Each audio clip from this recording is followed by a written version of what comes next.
Throughout Myanmar, the sight of a figure in unpatterned yellow wandering a cemetery at night carries a singular meaning. This is Phae, the nation's most prominent guardian of the dead. While she is feared as a powerful supernatural entity today, her legend began as a human story of two siblings living in the city of Phae. These events date back to the Kombong dynasty, centered near the towering landmarks of the city of Prome.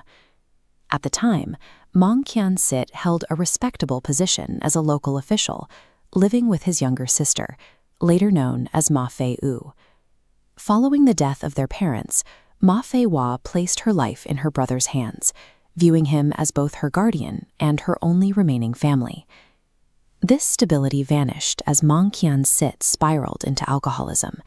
He abandoned his duties, consorted with bandits, and committed treason against the governor. Facing execution, the brother forced a midnight escape, rowing his sister down the Ayeyarwady River to evade the king's men. They settled in the remote village of Tauk Count K under assumed names. To survive, they turned to fishing, a trade considered spiritually heavy in their culture because of the daily killing involved. Ma Phae found the work morally distressing, yet she continued to pull the nets alongside her brother out of a sense of duty. The business made them wealthy by village standards, but the prosperity only enabled the brother's drinking. He became increasingly erratic, isolating Ma Phae from the community through his violent outbursts. Though safe from the governor's reach in the forest, Ma Phae remained tied to a man who was becoming increasingly detached from reality. During a particularly violent monsoon, the brother spent 3 days drinking alone at a remote fishing hut on the water's edge. Worried for her brother's safety, Ma Phae rowed a small wooden boat out into the dark storm to find him. Finding the hut empty and her brother nowhere in sight, she decided to pull up the heavy fish traps herself, hoping to finish his work so he could return home to rest. When the brother finally returned, he was severely intoxicated and already furious over a string of poor catches. He saw a figure near his traps in the dark. Believing he was catching a spirit in the act of stealing his fish, he drew a machete and struck the figure down. He only realized who he had killed after the storm passed. Ma Phae's final act of care for her brother had been the very thing that triggered his lethal paranoia.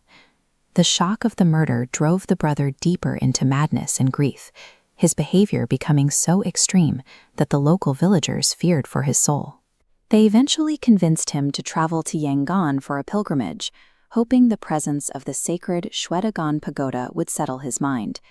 Yet, standing before the massive golden structure, the brother claimed he saw nothing but darkness. He could not physically perceive the pagoda at all. This chart visualizes the concept of akusa, severe spiritual demerit.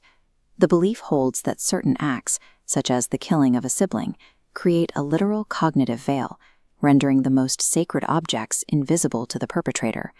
Terrified by this spiritual blindness, the brother fled Yangon and returned to his village in shame. But while the brother lived in darkness, Ma Phae's spirit remained behind, trapped in the state of a restless ghost. As a victim of a violent death, her spirit became an asin, a wandering ghost with no home and no one to offer her prayers. Locals began reporting her presence in their dreams, and eventually she appeared to the village abbot, asking for a place to reside. The abbot granted her a formal place within the village cemetery and allowed her to manifest in the plain yellow clothing she had favored in life. This local arrangement gave the spirit a role and a recognizable form, but her influence was about to expand far beyond a single village. Reports of the guardian in yellow spread from the countryside to the administrative centers, eventually reaching the royal palace. These stories reached King Tharawadi, who took the reports of the cemetery ghost seriously. The king issued an official royal decree, formally appointing Ma Phae as the guardian spirit of cemeteries throughout the kingdom. This decree transformed a local tragedy into a national fixture of Myanmar's spiritual landscape. Ma Phae remains the guardian of the dead today, a role codified by royal law and rooted in a brother's fatal mistake.